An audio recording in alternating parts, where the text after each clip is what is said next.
It's a video that just might explain why that phone hasn't rung all this week when I said, look at these people. Again, this is Anita Dunn, June, or is it May or June? June of this year. Here it is. A lot of you have a great deal of ability. A lot of you work hard, put them together, and that answers the why not question. There's usually not a good reason.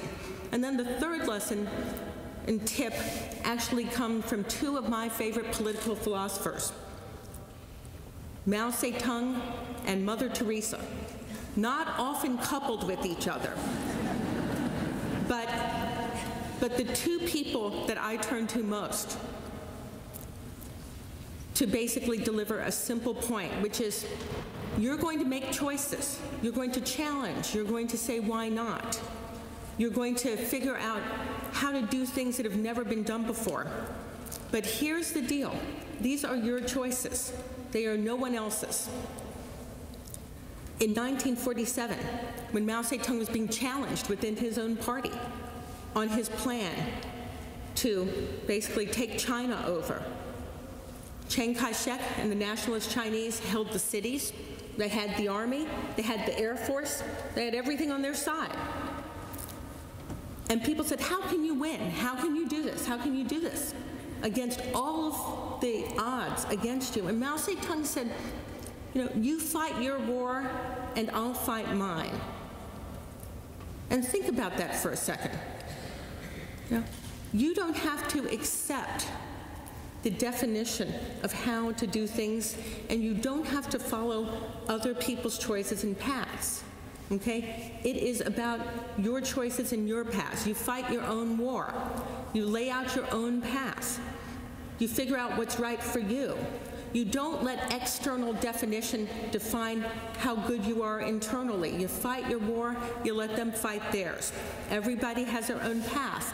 And then Mother Teresa, who, upon receiving a letter from a fairly affluent young person who asked her whether she could come over and help with that orphanage in Calcutta, responded very simply, go find your own Calcutta, okay? Go find your own Calcutta. Fight your own path. Go find the thing that is unique to you, the challenge that is actually yours, not somebody else's challenge. One of the things that we see, the Obamas, both of them, Michelle and Barack, came out of backgrounds as community organizers. Stop. Working. I wanted to make sure that we at least played there's more, but I wanted to make sure that we didn't take it out of context. We showed you the nice things she said about Mother Teresa, okay? So the reason why this phone hasn't rung all week is because the most important political philosopher for her is Mao Tse-tung. Oh, and Mother Teresa.